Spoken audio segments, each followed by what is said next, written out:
Hey guys, it's Matt from Electric All Wheels. So today's adventure is to see if I can get some more pedal power out of my rides on this electric bike.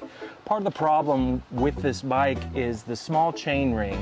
It's got 170 millimeter cranks and they do work, but the problem for me is the chainring is so small that I can only pedal up to about 11.5 miles per hour, and then after that it's all e-bike, so it doesn't really seem worth it sometimes. So what I'm gonna do is pull this and then put on this chainring, and it is a 52 tooth 104 BCD chainring for a mountain bike, and I'm gonna see if I can get some more resistance when I'm up in the mid-teens on the speed for this e-bike. Let's get to work.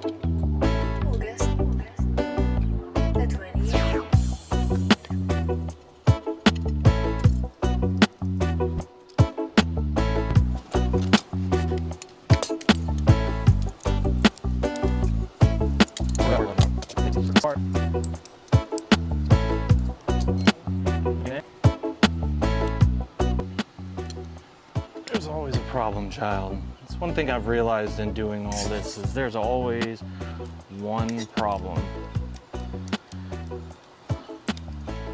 Some piece, some part never quite does it right.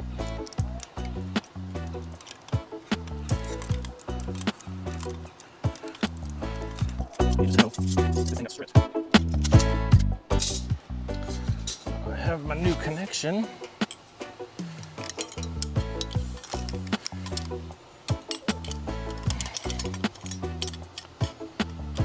Let's see what she looks like. Looks pretty.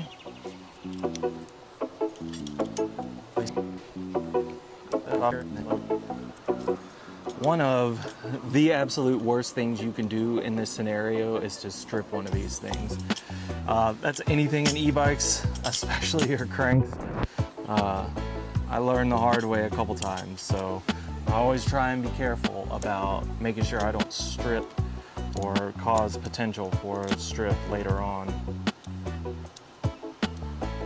So don't cross thread your bolts. So like I was saying earlier, my top speed on the smaller crank was about 11.5 miles per hour. So that's what I'm looking to increase. I just turned on my e-bike and I turned past the 0, didn't use the throttle, and just kind of gave it a go to see what my max was.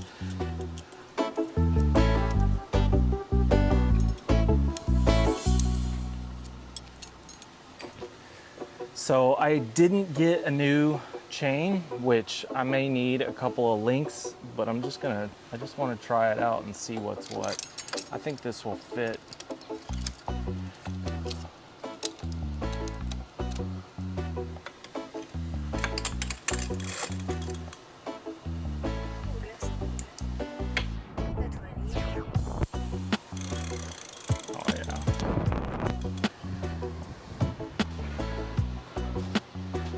So look, I put this one down. I didn't even check that one. Duh.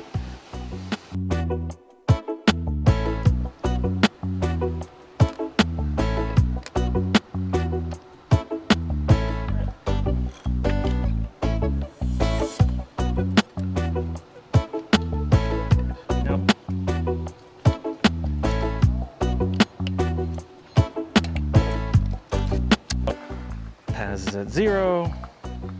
Kit's on, gear 7. Oh yeah, I can already feel it. What I'm trying to do is get up some speed so I can see what this feels like. Oh yeah, it's much better.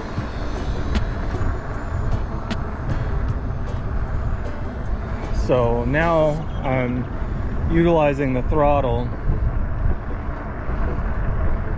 and then just pushing myself into those mid-teen numbers, and I have the ability to crank into this thing. So there's actually resistance right now. And I can pedal, which makes a world of difference. Oh my gosh. This bike, if you've been watching this playlist for this bicycle, you know that it is pretty much a recreational item that doesn't really evoke much exercise need because it's been all throttle all the time.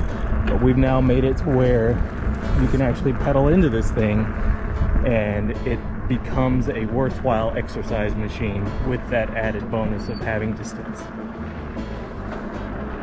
So I might get a chain guide. I might lengthen the chain so that it's less of a problem. I like this. It's huge. It's just like the electrics, those big chain wheels. I think they're all 170mm cranks. I did change them out on this bike. I had an extra spare set. They were shorter. I think they were 155s. But that with this, I wish this was offset. I need to find one that is offset. So a BCD 104 52T, which is so it's the 104 to center for your bolts, and then 52 teeth around the outer end of the chain ring. But if anybody knows anything, leaky, the bling ring is an offset tool that is utilized, and it allows for central alignment of the chain for the gears, so there's minimal bend in the chain when it goes around the chain ring and the freewheel for any one of the 7 gears on the rear hub. I would call this a success. One thing that I really like, and honestly I feel like I could put a single gear sprocket on the rear and it'd be just as happy. We'll see. It's a work in progress and a labor of love. If you like e-bikes, give us a like and subscribe. Please check out all the wares. Check out the website, really. We'll put a link to this item and others into the build page for this bike. We're going to practice again, and we're going to take all this off. We're going to put on a mid-drive, a Bafang mid-drive. I have the adapter for the Bafang crank for this chain wheel, which this is beautiful. All right, we'll talk to you next time.